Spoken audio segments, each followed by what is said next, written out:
Chiara Lussu, eccola qua, è già arrivata in scena. Credo che sia anche un po' emozionata, vero? Questo micro vale. Lei ha...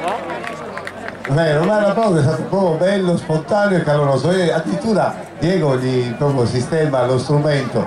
Devo dire che Chiara è stata coinvolta dal papà, che poi suonerà più tardi perché sarà anche lui tra i nostri ospiti, quindi suonerà anche lui un ballo, però ecco, questa frequentazione con la scuola di fisarmonica di Diego Sedda ha messo in luce proprio evidentemente un po' tutte le sue caratteristiche e la sua passione per lo strumento. Adesso ci farà ascoltare, visto che non abbiamo le coppie, mi pare che ballano, vero? Non ci sono le coppie, quindi ascolteremo un ballo del Campidano e più precisamente orientato verso l'area centrale dell'isola, un ballo campidanese su Campidano de Oristanzi. Quindi vediamo questo, anzi sentiamo questo ballo con la fisarmonica di Chiara Lussu.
Hai visto quanto è successo, Chiara?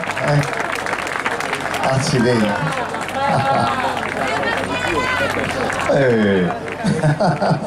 Bene, bene. Allora, adesso un po' sei più tranquilla, sì? Come hai suonato secondo te? Bene? Ragazzi, è andato benissimo. Grazie Chiara, grazie mille. Può tornare pure a posto, il tuo maestro sarà felicissimo, vedo Diego sorridente, quindi torniamo all'organetto diatonico, torniamo a Sarule. Già in realtà siamo arrivati in questo centro della Barbagia con Peppino Bande e adesso c'è il fratello